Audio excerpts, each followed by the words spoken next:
Greetings, Namo Buddhaya. I am KTS Sarao, former professor and head of the Department of Buddhist Studies, Delhi University. In this module number 27, I shall be talking to you about the different Buddhist schools of art. Art is by definition a visual reflection on or a tangible manifestation of abstract and invisible thought. It is a way of expressing the life and thought of people of the antiquity, and through it we can know the past from the perspective of a creative mind. Indian art can be divided into various types based on different kinds of monuments, caves, paintings, and styles of architecture. Buddhist art is mainly associated with the life and life events of the Buddha and Buddhist saints.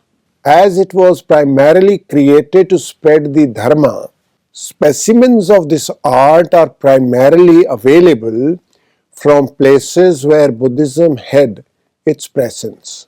The beginnings of Buddhist art go back at least to the 1st-2nd centuries of the Common Era, when a newfound artistic zeal began to depict the Buddha's enlightened message through art.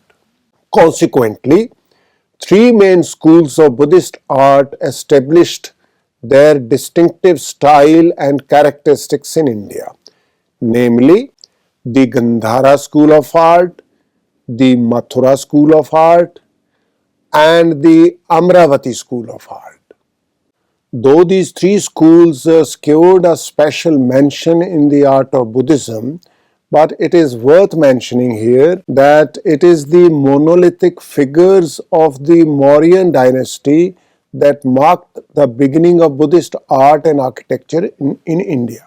During the Mauryan period, Buddhist art and architecture depicting the Buddha's life began to emerge slowly alongside the already existing art and architecture of Hindu temples. Thus, one may witness the evolution of Buddhist art and architecture from the Mauryan period onwards in the form of numerous symbols representing the life of the Buddha.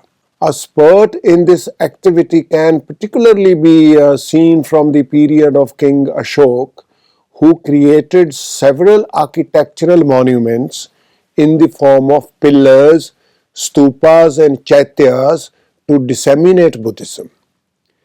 By studying these monuments, one can see the progress of Buddhist art across time. The Gandhara school of art. Gandhara region in the ancient period roughly represented present-day Khyber Pakhtunkhwa province of Pakistan and neighboring regions of Afghanistan. This region became famous for its distinctive style of art, though completely not indigenous.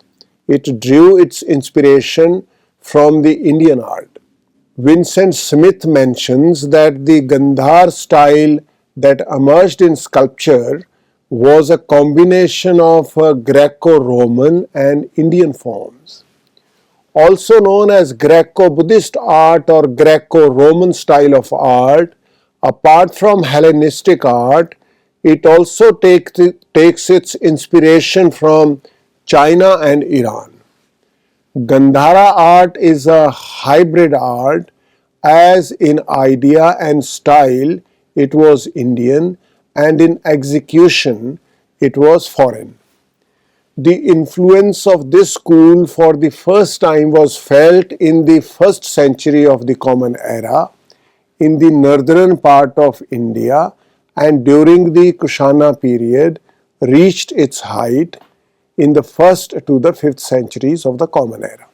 This form of art is remarkable in the history of art because for the first time it gives a representation of the Buddha in an anthropomorphic way. Prior to this, the Buddha was depicted through a tree, footprints, throne, or dharmachakras. His presence can be seen in the shape of an empty throne, a standing Bodhi tree, and a pair of footprints. The predominant focus of this style of painting was the Buddha and Bodhisattvas, as it was intimately tied with Mahayana Buddhism. The material used in the Gandhara school of art was black stone and stucco, a type of plaster used for a variety of buildings, including freestanding structures. Buddhist monastic establishments were the focus of the Gandhara sculpture.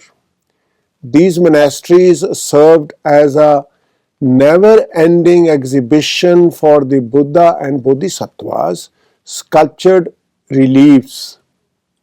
The Buddha's representation in the Gandhara art possesses two characteristics: body and soul. The body is dressed in a Greek style chiton that exposes one shoulder. The face is peaceful with regular features and its eyes are half closed, indicating divine tranquility. The Buddha's hair was first styled in a Greek manner with huge waves and then gathered in a giant chignon on top.